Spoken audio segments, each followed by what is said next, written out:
ఓం నమ శివాయ. ఓం నమో నారాయణాయ. నరదృష్టి నివారణ, కర్మ నివారణ, సంచిత కర్మ, ప్రారబ్ధ కర్మ, ఆగమిక కర్మ, దగ్ధ నివారణ, తులాభార కాల భైరవాయ నమో నమః. ఓం మహాదేవ్యై చ విద్మహే విష్ణుపత్నీ చ ధీమహి తన్నో మహాలక్ష్మి ప్రచోదయాత్. హరి ఓం. మా ఛానల్కి స్వాగతం. చూస్తున్న వీక్షకులకు, ప్రేక్షకులకు, ప్రియ కాళ భైరవ భగవద్బంధులకి స్వాగతం పలుకుతూ మమ్మల్ని ఎంతగానో ఆదరిస్తూ ఉండబడినటువంటి ప్రియ సోదర సోదరీమణులకు, భగవద్బంధువులకు, సనాతన ధర్మ సంరక్షకులకు, జ్యోతిష్య అభిమానులకు అందరికీ స్వాగతం పలుకుతూ ముందస్తుగా ధనత్రయోదశి పండగ శుభాకాంక్షలు.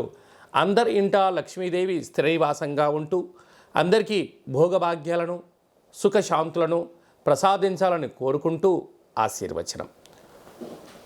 16/10/2024 నుండి 31/10/2024 వరకు ద్వాదశ రాశుల్లో గ్రహ గమనాల్ని ఒకసారి పరిశీలన చేద్దాం.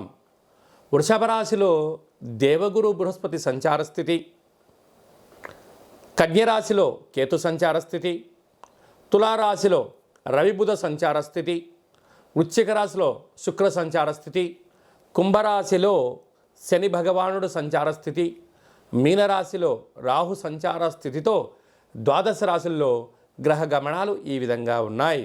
కన్యరాశి వారు ధనత్రయోదశి పర్వకాల సమయంలో ఎలాంటి విధులను పాటించాలో ఈ వీడియోలో సవివరంగా సంపూర్ణంగా తెలుసుకుందాం. కన్యరాశిలో ఏ ఏ నక్షత్రాలు వస్తాయనగా ఉత్తరా నక్షత్రంలోని 2, 3, 4 పాదాలు, హస్తా నక్షత్రంలో 4 పాదాలు, చిత్తా నక్షత్రంలోని 1, 2 పాదములు కలిపితే కన్యరాశి.